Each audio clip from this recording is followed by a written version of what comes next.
Two receivers right. Here's the snap. Fake the toss. Right throw down the middle to the end zone. Flowers all alone. Touchdown Ravens.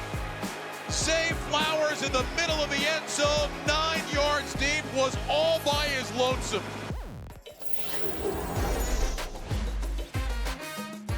Fantasy Football Happy Hour with Matthew Berry, served by Applebee's. Welcome to the Fantasy Football Happy Hour. Hope everyone had a very Merry Christmas and Happy Holidays. It is Championship Week. I'm Connor Rogers alongside Jay Croucher. Matthew Berry's out there somewhere. Jay, good Christmas? Oh, there he is. Fantastic Christmas. Hello, Matthew. Good to see you as well. Shame that we're not here to celebrate Christmas boys. with you. I like it when you say Matthew Berry's out there somewhere. It's almost like I saw this on NFL memes, just like Brock Purdy. F it, Ravens defender is out there somewhere. It was that kind of night for Brock Purdy. Wasn't a great night for Mr. Purdy. I don't think he's going to enjoy Christmas the rest of his life. That's a sour Christmas, Well, and we'll get into that in a sec. Go ahead, Matthew. Not only a great night for Mr. Purdy, but not a great night for those people, I don't know, that have two thumbs and also said they thought Brock Purdy would be the MVP this year. So that did not work out for me. Kudos to Lamar Jackson, who silenced every single critic. I think, people were like, oh, who's going to win the MVP? I'm like, well, I'm pretty sure Lamar's going to win the MVP, but I know exactly who isn't, and that's Brock Purdy. Brock Purdy is not going to win the MVP this year. Yeah, I think Brock Purdy probably has as much chance to win MVP now as Sam Darnold, who came in and ably replaced him. So, yeah, I don't think Purdy's winning that. We'll get into MVP in a bit, though, because I think it's a very interesting race now that Purdy's no longer a part of. But Lamar, I think he will very likely win the award if he beats Miami and clinches the 1 seed. But if he loses that game, all of a sudden it's a complete chaos market as you look at the odds on DraftKings Sportsbook. Lamar minus 160, the rightful favorite. Christian McCaffrey 4-1. I think it's going to be uphill for him. Tua, I don't see it at all with Tua at 10-1. Purdy 12-1. Wouldn't back 120-1 on that now. Josh Allen 16-1 and Dak Prescott 20-1. I think Allen is the interesting one at 16-1 because if he wins 5 straight games, if he beats Miami in Week 18, Josh Allen has 40 total touchdowns this season. No one else in the NFL has more than 32. Lamar has 24. The thing is, if Lamar loses to Miami, Lamar doesn't have great stats. It's never been the stats with Lamar. It's his impact and the fact that he's the number 1 seed right now. But if he loses, if he kind of coughs up the number 1 seed to Miami, then all of a sudden I think that Josh Allen kind of gets back into the discussion. I think so too. You wonder? Go ahead, Matthew. I was just going to say, I wonder if, and he's not on that page. And I know you say, and I'm with you, Josh Allen, we're going to do our future segment here in a little bit, and we're going to get to fantasy. I promise you guys, we're going to get to fantasy here in 1 second. But I just sort of feel like that if the Ravens lose and the Dolphins win and the Dolphins suddenly, I guess the Dolphins can't be the number 1 seed, right? It's either they win out, they're the 1 seed. What? If Miami wins out, if they beat Baltimore and Buffalo, then they're the number 1 seed. What if Tyreek comes back and just has a monster last 2 weeks and they clinch the number 1 seed? Yep. Is Tyreek back in the conversation? I think he absolutely is because everyone is talking about McCaffrey, but the thing that's great about Tyreek and his chances of winning MVP is that he can knock out Lamar by himself. If he goes into Baltimore, beats Lamar Jackson, goes off in that game, he's right there. And all the talk now is about Lamar, but if Miami win that game, I think there is a pretty decent chance that Week 18, Buffalo, Miami, is for the MVP between Tyreek Hill and Josh Allen. So I think this race is, Lamar's your favorite. If he beats Miami, I think that's going to be pretty open and shut for most people. But if he loses that game, I think Tyreek and Allen are the 2 guys who really become interesting.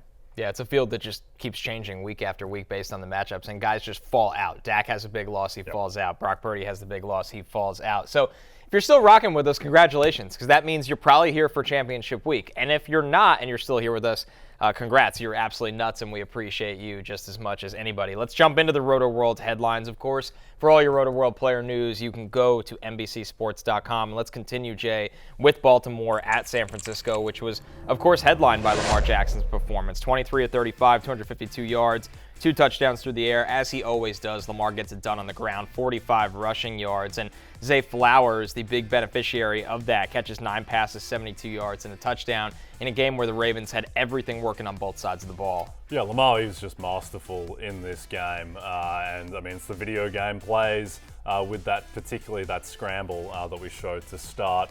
He didn't make any mistakes, which obviously Purdy on the other side did.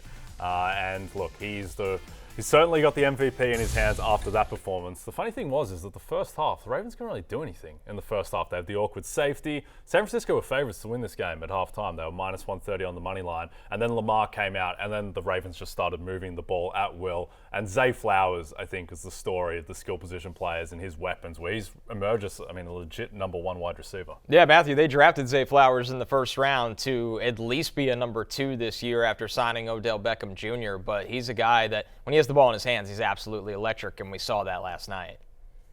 Yeah, this is now the second stretch. Two of the last 3 games, he's had at least 20 fantasy points. This past week, he had a 38% target share. That's his highest since week 1. They finally started to use him. It's been a little bit inconsistent. They find different guys there.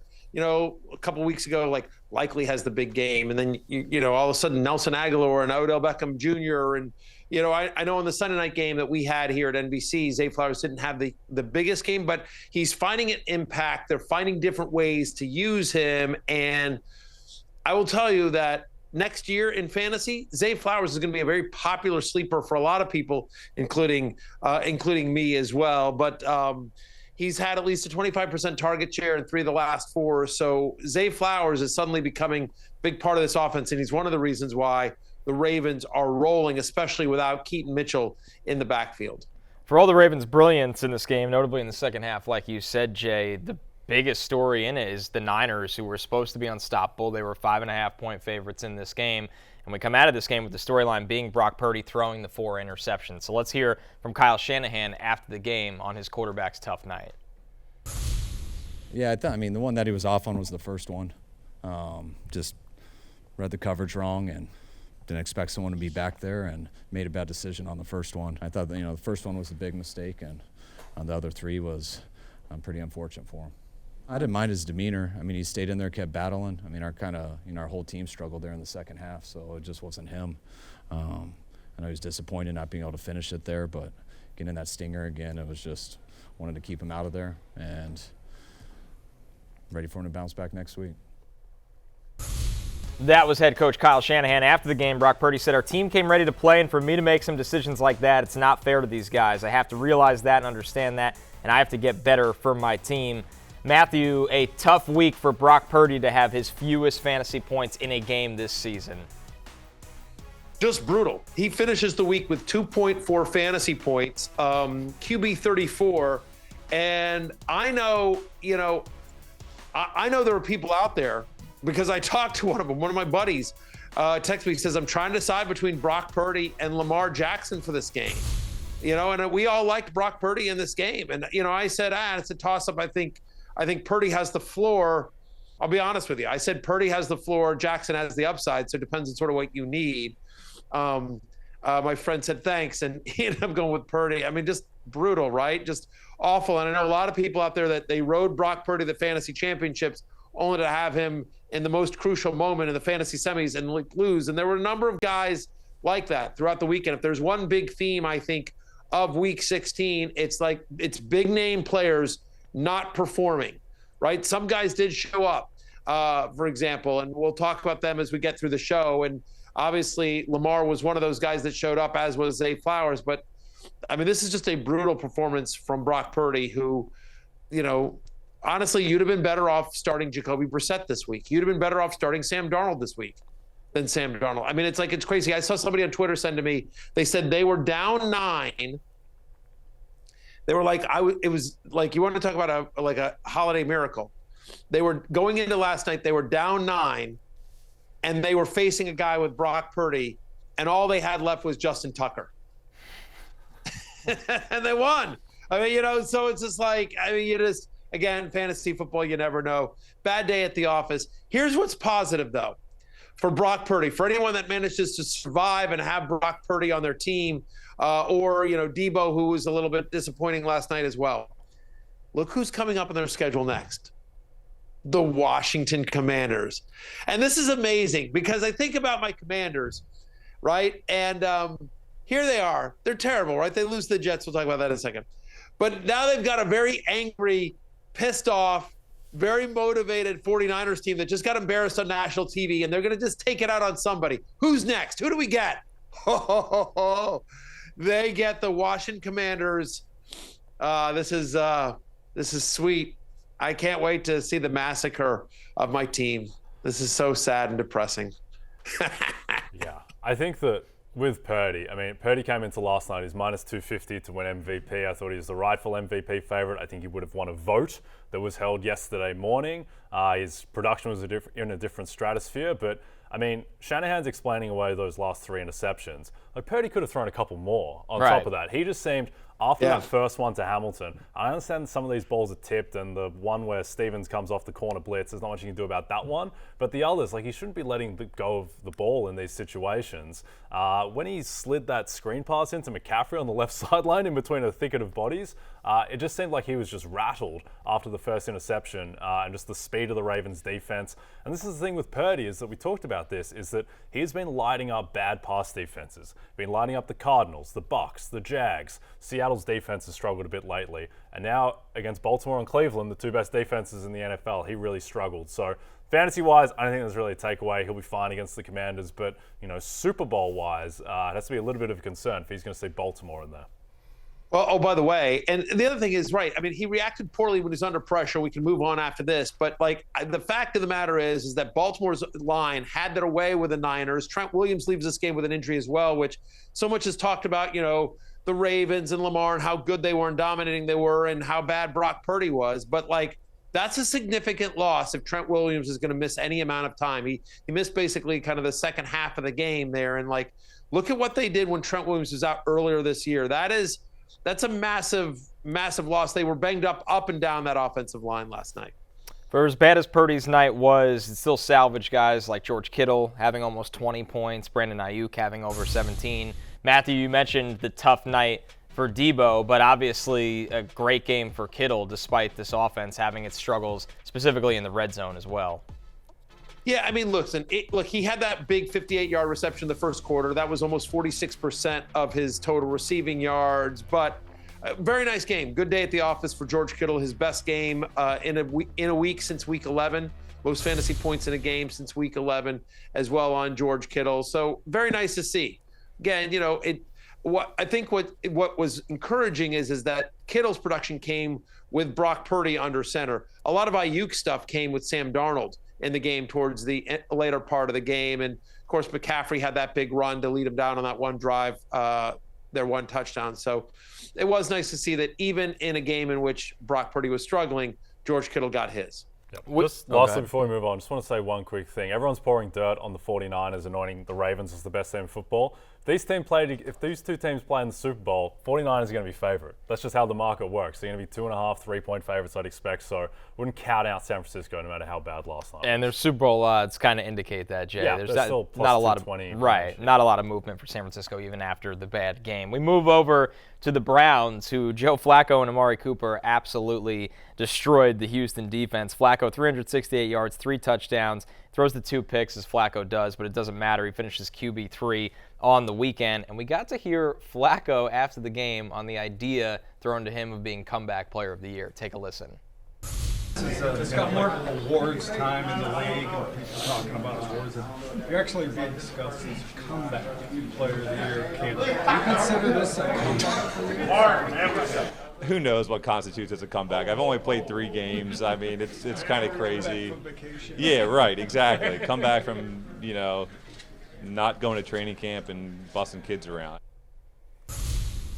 I guess playing on the Jets the previous year now constitutes as a comeback player of the year candidate, Jay? Yeah, I guess so. That was from our friend Bobby Trossett, who does a great job and asked a fantastic question to Joe Flacco. I think the Flacco, look, it's an amazing story, and he was out of his mind against the Texans. Some of these throws were just insane. He's got a howitzer still. The Jets defense is scared of Joe Flacco on Thursday night, I'll tell you that much.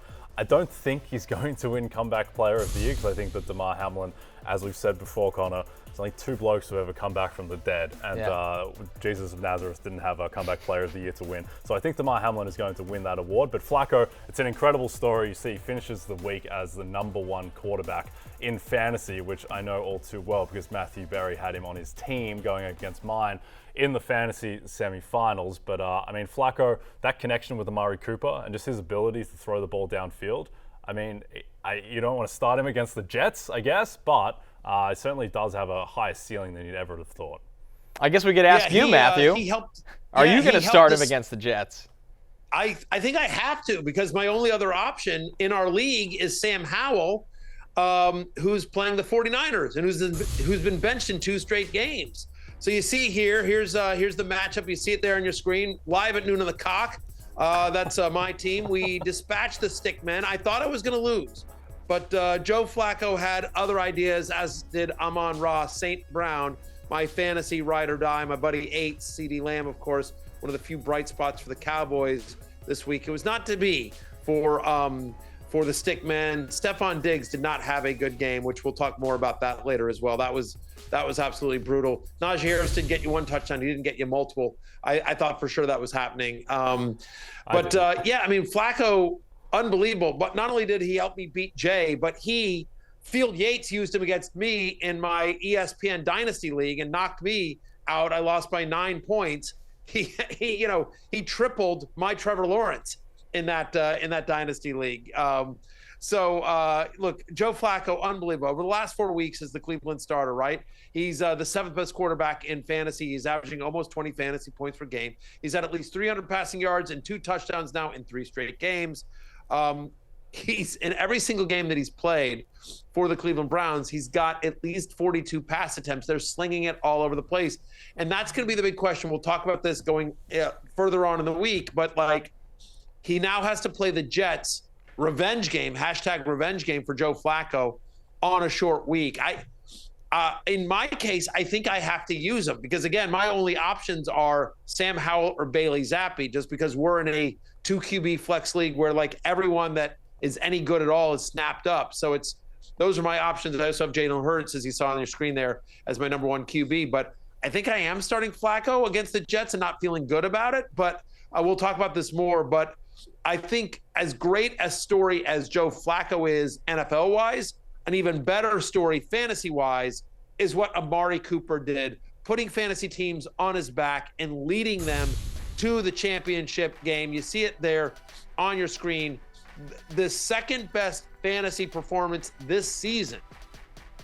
51.5 fantasy points for Amari Cooper. And I would argue, and I think very successfully, it's the best fantasy performance of the year because it happened in week 16, a week in which, you were fighting, and so many big name players like Stephon Diggs for Jay, or Cooper Kupp or Stephon Diggs for me in the game that I lost to Field, right? Any of those, so many big names just didn't do anything. James Cook, Tony Pollard, we'll get into all these guys. So many people disappointed, and Amari Cooper just absolutely crushed and saved your bacon if you had him. 51.5 fantasy points as well. It's his 4th career game with over 200 receiving yards. In 2 of 4 games with Joe Flacco, he's got a 30% target share. This is a guy who obviously has a connection with Flacco as well. And I do feel like they move Cooper around enough, Connor, that they'll try to get him in matchups where he isn't seeing DJ Reed or Sauce Gardner, because as we've talked about, those guys are stationary. They don't follow a specific wide receiver. At least they haven't. Yeah. Go ahead. Yeah, no, they won't trail. They typically don't. I mean, even in the game against Miami 2 weeks ago, they didn't have Sauce cover Waddle when Reed wasn't feeling that well. So I don't think it's any scenario where you're considering sitting Amari Cooper after this historic fantasy performance, and you probably feel okay about him in this short week matchup. Yeah, absolutely. And look, he is someone he's one of the more kind of anonymous stars in the league. I think it's because he doesn't really, if you picture Amari Cooper, what jersey do you picture him wearing? I picture him as an Oakland Raider. And then he has a stint in Dallas in between, now going to Cleveland. But the thing is that, Steven Nelson and Derek Stingley, they're not bad corners, and the coverage wasn't terrible on some of these plays. Amari was just catching absolutely everything. So I think he's locked in. You have to start him even against the Jets, clearly. All right, two quick things. Number one is obviously Amari Cooper drinks for free. by the way. Congratulations. Just want to congratulate Amari Cooper, obviously. He drinks for free at the happy hour. But more importantly, it's interesting. I saw somebody tweet this out. I think my buddy Matthew Friedman tweeted this out. But if he said basically, if the Cowboys don't trade Amari Cooper, they beat Miami. What do you think about that, Connor? I think it's probably pretty fair. Easily. Where are the Cowboys as you see Amari Cooper drinks free? As we said, I mean, where are the Cowboys right now if it's CeeDee Lamb and Amari Cooper in this offensive attack? It's completely ridiculous. It's insane to think about. In football. There's an argument that they would be the Super Bowl favorites. I know it's weird to say that about one wide receiver added to the team, or at least in the conversation. Yeah, I mean, the upgrade from Brandon Cooks or Michael who's been Gallup good. Yeah, I mean, these guys have been fine, but Amari Cooper's playing at a top 10, 12 receiver in football level at the moment. Yeah. It's unbelievable. All right, our next game here, speaking of those Cowboys, the Cowboys with a tough loss to Miami, really a goal line fumble by Hunter Lepke, the difference in this one. But we'll start with the Miami offense. Raheem Mostert, pretty pedestrian day for Raheem Mostert, Jay, but he catches the touchdown, which saves it, while Devon Achane, not much going for him at all in a game that Tyreek Hill, even on a bum ankle, was the Dolphins' offense, as he often is. Yep. Here's the crazy thing about Tyreek is that he didn't have any bomb plays. He still caught 9 passes for 99 yards. He was decisive. He won them the game effectively on the final drive. And also, he really should have had like a 95-yard touchdown on the first drive that was just, I don't know if it's thrown the wrong shoulder or he misread it, but that's just how incredible Tyreek Hill is, just his gravity and the fact that he's able to put up that stat line without relying on a bomb. Elsewhere on the Miami offense, I mean, Raheem Mostert, who got banged up in this game, came back in, catches the touchdown, still tied for the NFL lead in touchdowns with Christian McCaffrey at 21. Devon Achane just hasn't delivered since coming back from his injury. Raheem is still clearly the guy in that backfield. Matthew, what'd you think of the day for the Miami running backs, especially Achane, who has been a fantasy star at times this season, but now has been held in check for the most part since returning from injuries? Yeah, to me, that's the bigger concern. Now, look, the Cowboys' defense played really well. We talked about this earlier in the week that we thought that when we did our futures segment, last week, I took the under in this game. That was my bet, was the under, which at the time was 51.5 for Dolphins Cowboys, and I'm like, I think these are two good defenses. I think it's going to play much tighter than the spread and the line is indicating here. I think it's going to be a lower scoring game. That ended up cashing as well. And to that point, they bottle up this run defense as well. Mostert gets you the touchdown as well, but honestly, under 50, basically 50 total yards for Mostert. He's now had under 50 rushing yards in 3 of the past 4, just played 30% of the snaps against the Cowboys. Obviously, that leg injury you mentioned, Connor. But Achane's the bigger concern, right? He's now been under 35 rushing yards in 2 straight games. He had just 27% of the team rushes against Dallas. He's been under 35% now in 3 straight. Fewest receptions in a game since week 11, single-digit fantasy points in back-to-back games. I think you're still starting Mostert next week at Baltimore, but I don't feel great about Achane, especially given how good the Ravens are playing defensively. Honestly, I thought they did a really good job. I know this sounds crazy to say, but I thought the Ravens did a really good job of bottling up Christian McCaffrey once you consider, when you're grading on a scale. I mean, because McCaffrey is McCaffrey, and he mostly had that one big run, but he didn't really kill you. He still had a good fantasy day, and he got the touchdown and a couple of dump off passes. But the truth of the matter is that I thought when you consider how amazing McCaffrey is, I thought the Ravens did a pretty good job of bottling him up. And so, given the lack of production from Achane recently, the lack of usage, he's somebody that's I don't think he's a must start next week in the fantasy playoffs. On the Dallas side of things, an average day for Dak Prescott, but a typical day for CeeDee Lamb, Jay. I mean, 6 catches, 118 yards, and the touchdown. He also gets involved with the run game, adds 14 yards there. This is CeeDee Lamb's offense. Yeah, it is. I mean, magnificent touchdown in the first half. He's kind of anonymous in the second and third quarters, but then came back into it at the end. A really tough day for Tony Pollard, who I think is probably the fantasy LVP this year relative to his ADP. He goes 12 for 38, just the 1 catch for 5 yards. With Dak, I thought Dak was really good in this game. Even though the stats weren't great, he leads them down the field at the end. Kind of shows you how silly MVP is, whereas if Micah Parsons gets a strip sack on that last Dolphins drive, then Dak is your second favorite for MVP right now. If Sean McDermott doesn't have 12 men on the field against the Broncos and Jake Elliott doesn't make the 59-yarder, Josh Allen's your runaway MVP favorite. But I thought Dak was really solid. It was impressive that he was able to have a solid game outdoors against a really tough defense. I think he's just going to pulverize the Detroit Lions back home on Saturday night. So you're starting all your Cowboys as usual in that game. Okay, let's move over to Giants-Eagles here. Can I just take 1 minute here? Sure, please. Can I just take 1 minute here, Connor? Just to complain about Tony Pollard. He was suggested to me as a fantasy ride or die. I rejected it. Candidly, I rejected it because I thought it was too obvious. But I think it is a very strong argument that the biggest bust in fantasy football this year, non-health related, has been Tony Pollard. Because certainly people were drafted high and haven't performed, but they got injured, what have you. But for somebody that stayed healthy all year long, Tony Pollard, who was drafted as basically 15th overall, kind of in the middle of the second round. He was a top 10 running back drafted. He was often went 5 or 6. I saw among running backs. He's running back 22 on the season, outside the top 20. For the season, he has 64 touches in the red zone. That's second most in the NFL, right? 64 red zone touches, second most in the NFL. He's converted 6% of them into touchdowns. Rico Dowdle has the same amount of touchdowns in the red zone on 47 fewer touches. Think about that. Tony Pollard has 47 more touches in the red zone than Rico Dowdle. They have the same amount of red zone touches. Here's some of the people that have more red zone touchdowns than Tony Pollard this year. Najee Harris, Chuba Hubbard, Jerick McKinnon, Deontay Foreman, who was inactive for the first month and a half of the season and who missed yesterday due to a personal matter. I mean, Pollard has been so absolutely brutal. He is he's averaging just 13.3 fantasy points per game.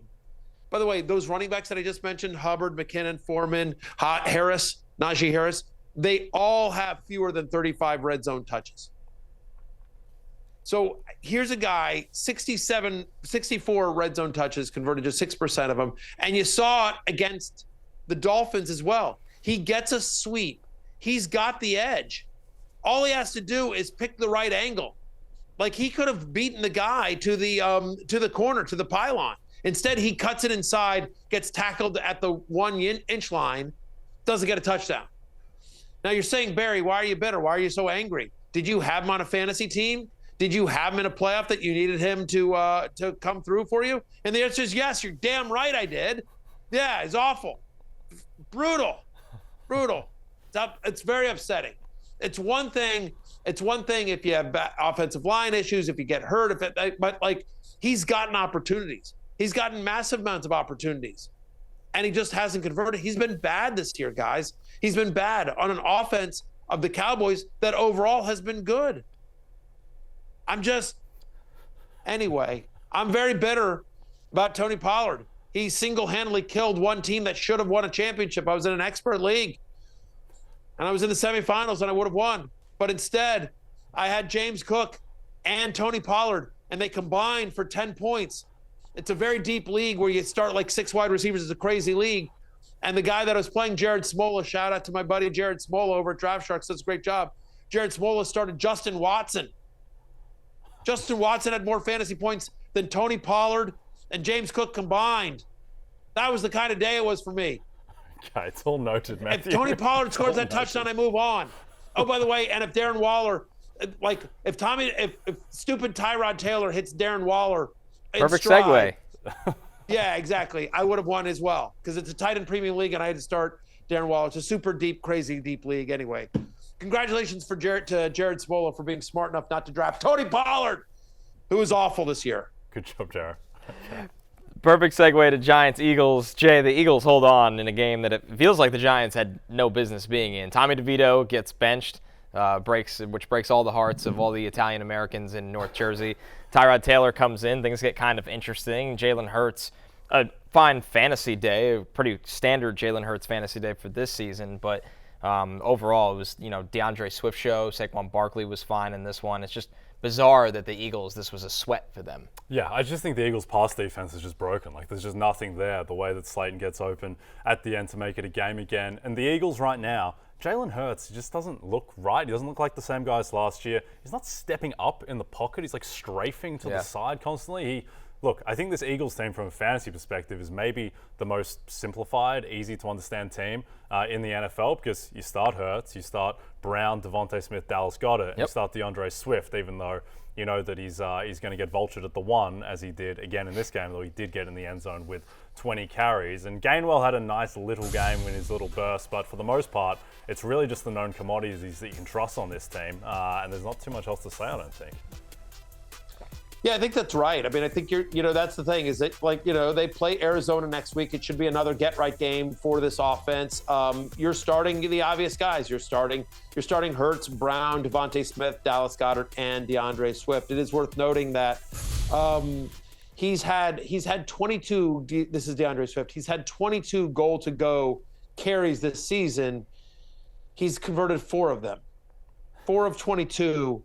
In goal line rushes into touchdowns. So when you have a play that is as unstoppable as the brotherly shove, the tush push, whatever you want to call it, it's hard to argue they should be giving it to DeAndre Swift. The fact of the matter is that Swift has just been bad in that role. But from, up until, for the first 99 yards of the field, DeAndre Swift is like the best running back in football. Just when he gets the one, he can't do it. He's now had 2 or fewer receptions in 5 consecutive games. Again, we talked about this all last week. He ended up getting into the end zone here, but even in a game in which he got 20 rushes, he gets 92 yards and a touchdown, he's still running back 14 on the week, which is fine. But for a guy that ran for almost 100 yards and a touchdown, you'd expect better than running back 14.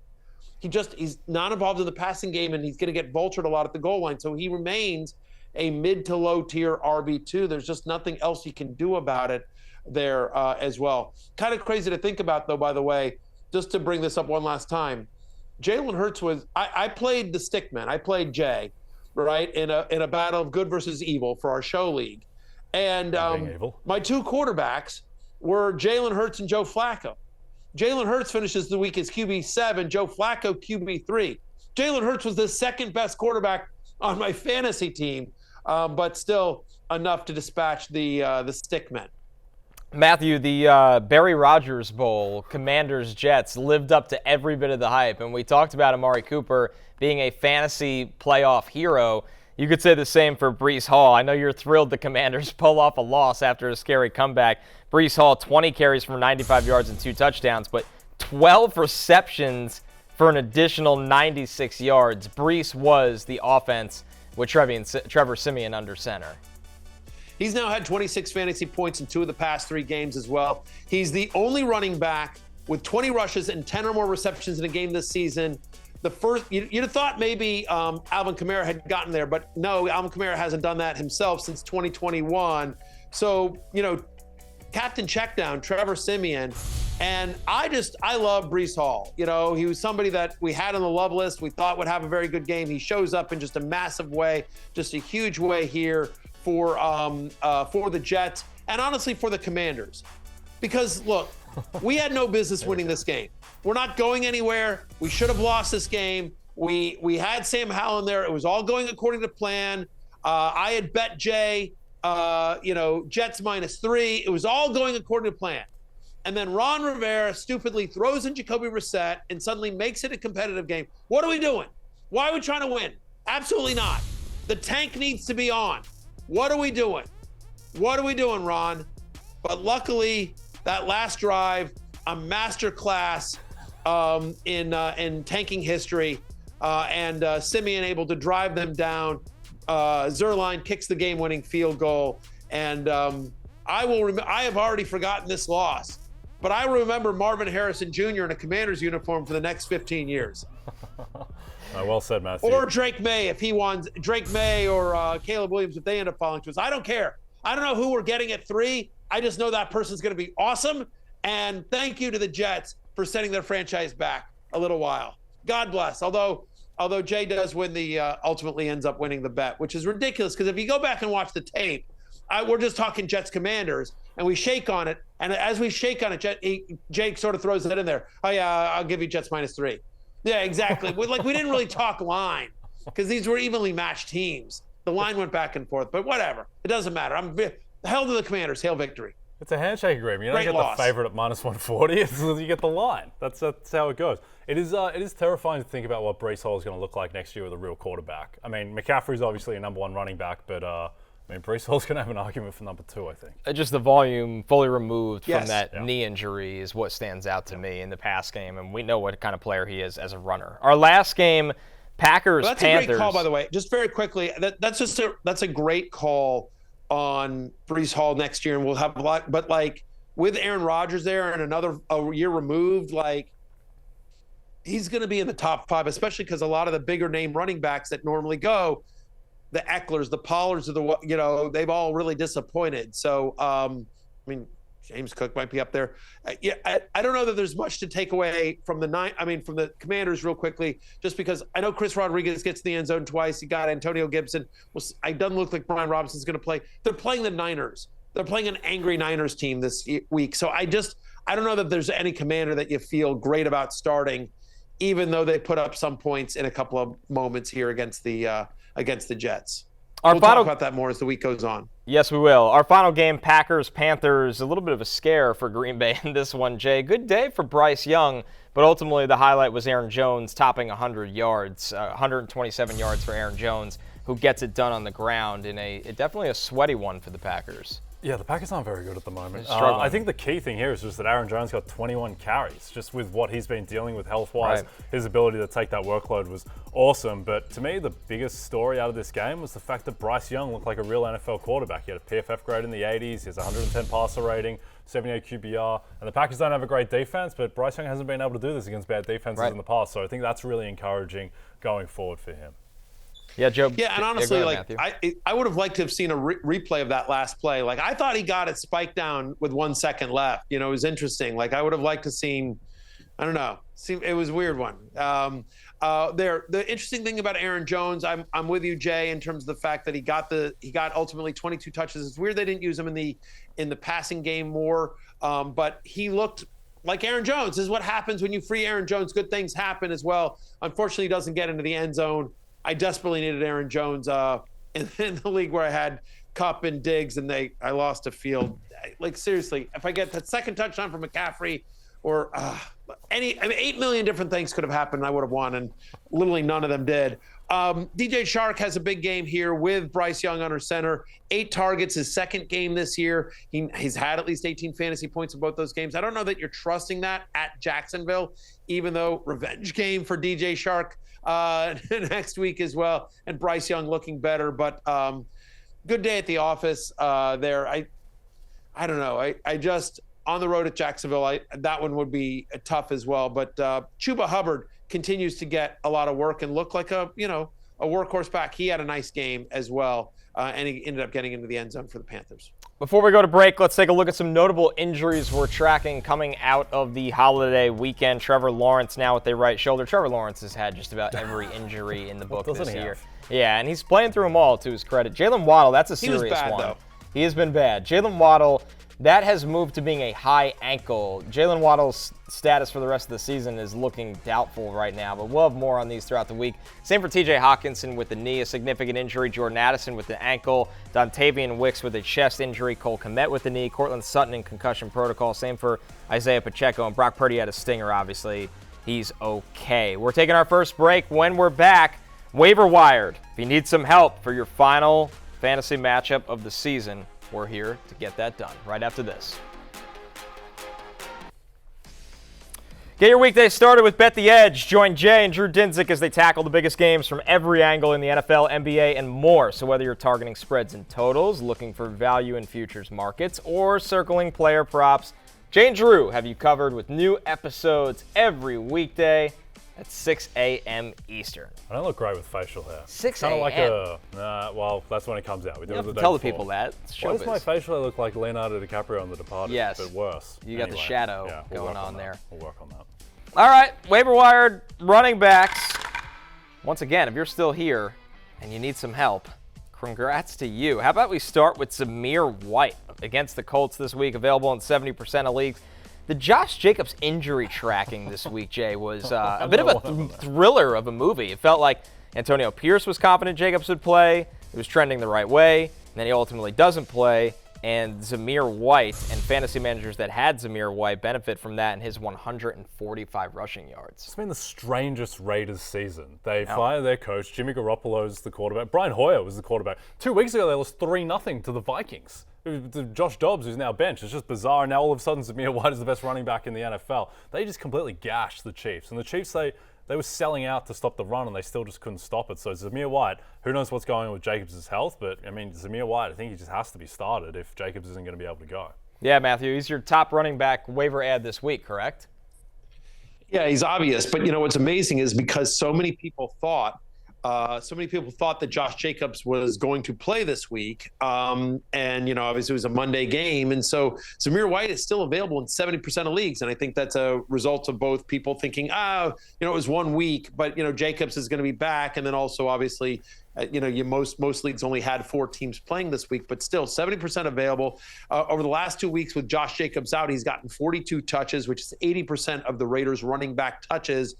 And, oh, by the way, he plays the Colts this week. Over the last month, only one team in the NFL gives up more fantasy points per game to opposing running backs than the Indianapolis Colts. So if Jacobs were to be out again, Zamir White would be a top 15 play, an easy top 15 play against Indy. So, yes, obviously, even if, by the way, you don't need him, I would still pick him up. Again, your whole goal this week is to beat whoever you have in the finals. So if you don't need anyone, block your opponent from picking up somebody that they do need. Again, a good defense can be the best offense. 2 other ones here, Matthew. Khalil Herbert, only available in 55% of leagues, but you brought up Deontay Foreman out for personal reasons. Khalil Herbert benefits from that. 21 touches, 121 yards, the touchdown, and then Kenneth Gainwell as well, who has the nice day against the Giants because he's more available league-wide. Yeah, both guys. Again, we don't know if Foreman's personal issue is going to keep him out again this week as well, but that came out Saturday night and he ended up not playing. And, Khalil Herbert did what good running backs do against Arizona. Like, he continued to crush. Now he plays Atlanta this week. It's not a matchup that scares you as well. And so if Foreman were to miss again, we have more clarity on that backfield. Herbert would be the guy. You mentioned Gainwell. Continue to get more and more work here for the Eagles down the stretch. 79 scrimmage yards, played 44% of the snaps over the last 4 games. So he's starting to get more work. And, look who's on the schedule, the Arizona Cardinals. No team in the NFL has given up more fantasy points to opposing running backs than the Arizona Cardinals. So Kenneth Gainwell, certainly flex viable in a championship week if you're in a pinch. Just with Gainwell, the thing with the Eagles is they haven't blown anyone out this year. No. Last year they were destroying everyone. And so this year their only real blowout win was beating the Bucs by 14. They beat Miami by 14. I think that was a Sunday Night Football game, but that was close-ish. It wasn't really a blowout. And so the fact that Gainwell, he may get in the game later in this one, assuming they are up big, I think is interesting. Jay, with the wide receivers, DeMarcus Robinson available in 90% of leagues. He's against that Giants secondary that we know wide receivers can do to them. He's scored in 4 straight weeks in this Rams passing attack. Yeah, and I just think the ceiling with him and the upside, he's a very high variance player. He's an absolute monster against Vegas on Thursday night. And he's the type of guy where, if you're in a similar situation to the stick man and you need to take down Live Noon on the cock and you've got the inferior team, this is the type of guy that you should go for, I think, just because he does have that upside because Stafford is playing at such a high level at the moment. And also, he's shown that he can support 3 wide receivers between Puka, Kupp, and Robinson. I mean, he was the better wide receiver. I mean, in that Dynasty League semifinal that I lost, I had DeMarcus Robinson sitting on my bench while I started Cooper Kupp. I wish I had switch that, obviously. Look, I mean, it is what it is. You're never going to bench Cooper Kupp. But the fact is that since week 13, DeMarcus Robinson is the 14th best wide receiver in fantasy. Now, that's been supported by the touchdowns. Connor, as you mentioned, he scored in 4 straight. But there's clearly a connection between him and Stafford. And DeMarcus Robinson, whether it's with Baltimore last year or with Mahomes and the Chiefs earlier in his career, the fact is that when he's gotten opportunities, he has produced. And it feels like, as Tutu Atwell has been banged up, he's found something, that Sean McVay has found something between Stafford and DeMarcus Robinson. So a little bit of a deeper guy. But yes, if you need some variance, you probably wouldn't do this, but honestly, like if I said to you, Jay and Connor, who should I start this week? DeMarcus Robinson or Stephon Diggs? I know that sounds insane, but the fact is that Diggs has been brutal for 7 weeks in a row. And we just talked about it. For a month now, DeMarcus Robinson has been a top 15 wide receiver. Again, you're probably still starting Diggs, but the fact that that's even a question, the fact that you could legitimately ask that question and not be like, what are you talking about, just gives you an idea of how far DeMarcus Robinson has come in this offense and in fantasy. You mentioned the Giants matchup. Giants have allowed the 6th most fantasy points to opposing wide receivers. Another option here, Matthew, Demario Douglas. I would imagine this is more of a floor play compared to Robinson's ceiling play. Yeah, look, Demario Douglas is sort of their offense, right? He's now had at least 5 receptions in 5 of the past 6 games. He's averaging double-digit fantasy points in the last 6 games he's played. And so, they're playing Buffalo, and they're likely going to have to move the ball against the Bills. So credit Bailey Zappi, who has been just good enough to keep the chains moving and move the ball. Over at tight end here, Jay, Gerald Everett tops the list. Available in 58% of leagues. He's got the Broncos, but right now, tight end, we know how all over the place this position can be, and with the stick man under center, Everett's involved. Yeah, and the thing with Everett is that, one, there's just no other human beings left on the Chargers. Like, it's just him, it's Josh Palmer, there's not much else going on. 2, he's had 8 targets each of the past 2 weeks, and the good thing there is that 2 completely different games, completely different game scripts. The Buffalo game was close. The Raiders game, obviously, they gave up 63 points, so they got blown out. So I think that he's shown that he has a connection with Stick to the point where I think you do much, much worse at tight end than a guy who's getting 8 targets a game. Matthew, how about? He's gotten it. Yeah, go ahead on Everett, and then we'll talk about our next one. I'm just saying, last 3 games, he's had a 23% target share, and you love the matchup with Denver. Broncos allow the most fantasy points to opposing tight ends. Our next one, with Luke Musgrave out on the Packers, the other tight end they took this year after Luke Musgrave, Tucker Kraft, has been a mainstay in their offense. While Musgrave has been out, he's been the 13th best fantasy tight end as well. 10.5 fantasy points per game in 3 straight games where he's had at least 55 receiving yards. And by the way, think about this Packers offense. Last game, Jaden Reed did not play. Christian Watson did not play. Dontayvion Wicks gets banged up in the middle of it. I don't know who's catching passes for the Packers. Even if Musgrave comes back, I think Tucker Kraft has earned a role in this offense, and you could see them maybe go to 2 tight end sets. Again, we'll see. Like, other than Romeo Doubs, they just don't have anyone left. Looking at Malik Heath, what are we doing here? It's just so I do think Tucker Kraft is kind of interesting at Minnesota on Sunday night.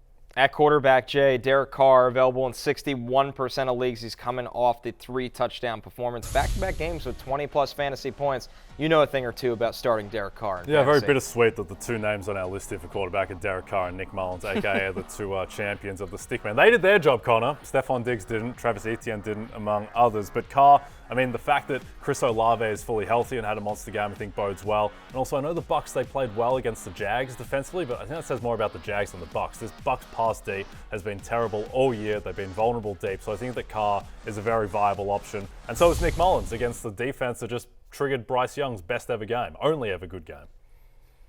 Yeah, the only concern on Mullens is just, will he have Jordan Addison? Will he have TJ Hockenson? Right now, it's not looking great, but he does still have Justin Jefferson and a who cares, somebody's down there somewhere attitude. Over the last 4 weeks, by the way, the Packers allow over 20 fantasy points per game to quarterbacks. You just saw Bryce Young kind of light him up as well. So Nick Mullens with 714 passing yards in his past 2 games becomes a viable streamer on Sunday night. Speaking of some defensive streamers as well, very quickly, Jaguars against Carolina, the Rams at the Giants, and the Bears at home against Atlanta. All of them available in at least 65% of Yahoo leagues.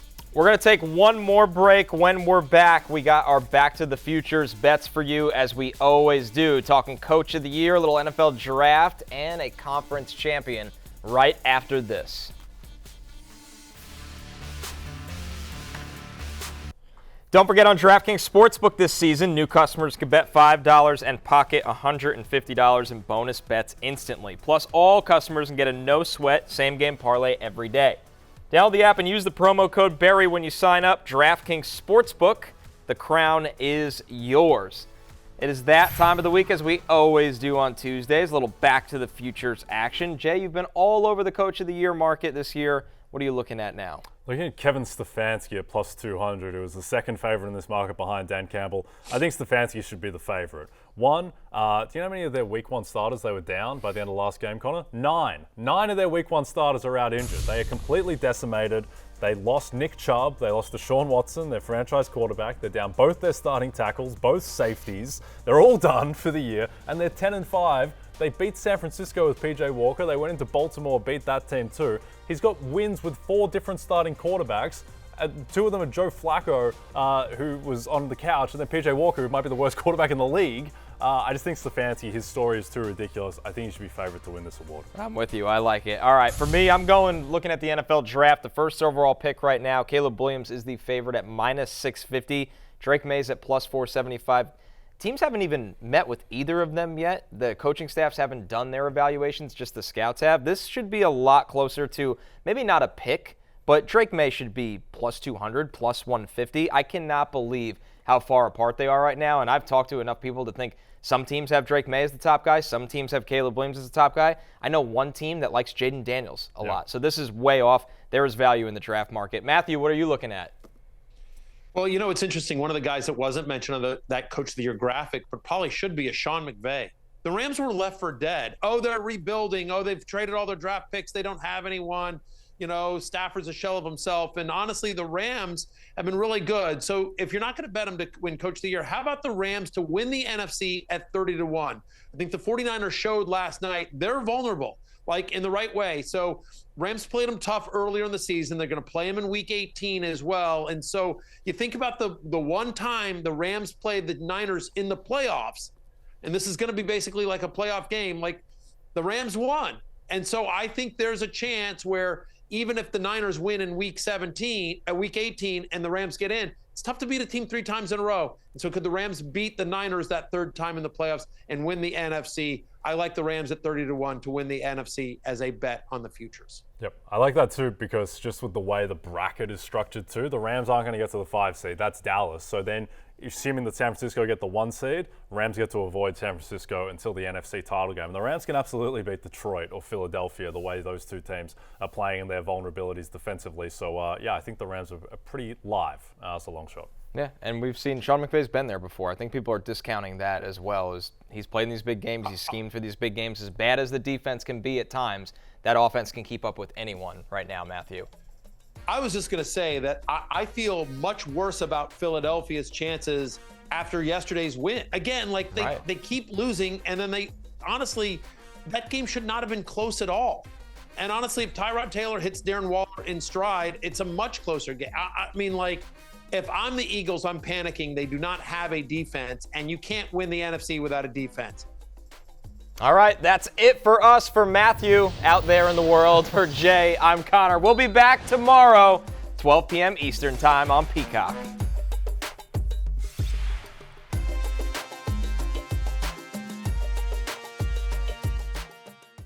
Hey, it's Matthew Berry from NBCSports.com and Rotoworld.com, and I want to thank you so much for watching whatever it is you just watched, or if nothing else, being too lazy to click out of the autoplay after this video started, after whatever it is you actually wanted to watch finished. But now that you're here, I'd like to take a moment here to ask you respectfully now, okay? I'm asking you respectfully to subscribe to the NFL on NBC YouTube channel. You'll get the latest Rotoworld fantasy news headlines, all sorts of great shows, including my own Fantasy Football Happy Hour. So go subscribe now. Again, I'm asking respectfully.